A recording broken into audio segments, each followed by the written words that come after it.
ಈ ನಿರ್ಮಲಾ ಸೀತಾರಾಮನ್ ಮೇಲೆ FIR ಹಾಕೋರು. ಈಗ FIR ಆದ್ಮೇಲೆ ಅವರು ಕೊಡ್ಬೇಕಲ್ಲ ರಾಜೀನಾಮೆನ. ಬೆಳಗ್ಗೆ ಕೇಳಿ ರಾಜೀನಾಮೆ ಕೊಟ್ಬಿಡು.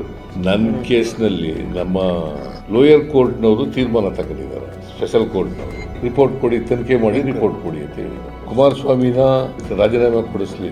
ನಿಮ್ ಪ್ರಕಾರ ಕೊಡಬೇಕ ಬೇಡ? ಮೋದಿಯವರು ಕೊಡಬೇಕಾಗತ್ತೆ. ಚುನಾವಣಾ ಬಾಂಡ್ ಮೂಲಕ ಮೋದಿಯವರು ಕೊಡಬೇಕಾಗುತ್ತೆ. ಚುನಾವಣಾ ಬಾಂಡಿನೆಲ್ಲ ದುರುಪಯೋಗ ಮಾಡ್ಕೊಂಡಿದ್ದಾರಲ್ಲ, ಸುಲಿಗೆ ಮಾಡಿದಾರಲ್ಲ, ಮೋದಿಯವರು ಕೊಡಬೇಕು. ನಿರ್ಮಲಾ ಸೀತಾರಾಮನ್ ಕೊಡಬೇಕು. ಕುಮಾರಸ್ವಾಮಿ ಅವರು ಜಾಮೀನ್ ಮೇಲೆ ಇದ್ದಾರೆ, ಅವರು ಕೊಡಬೇಕು. ಯಾವಾಗಲೂ ಪ್ರೆಸ್ನವ್ರು ಇಟ್ಕೊಂಡು ರಿವ್ಯೂ ಮಾಡಲ್ಲ.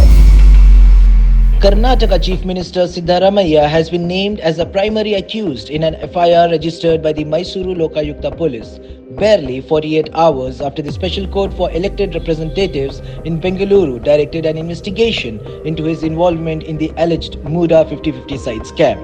Along with Siddaramaiah, his wife PM Parvathi and his brother-in-law Mallikarjun have also been named in the FIR. The case stems from allegations regarding irregularities in the allocation of MUDA sites, where the CM and his family members are accused of wrongdoing.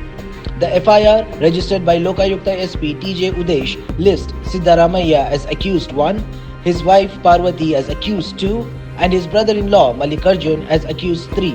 Landowner T Devaraju has been named as accused 4 along with other unidentified individuals.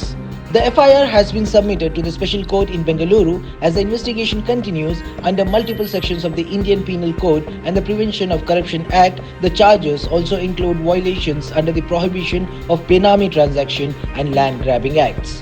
This development has sent shockwaves through Karnataka's political landscape as the state's top leader now faces a formal investigation into corruption charges. What do you think of this? Please do comment, like and share and subscribe to our channel.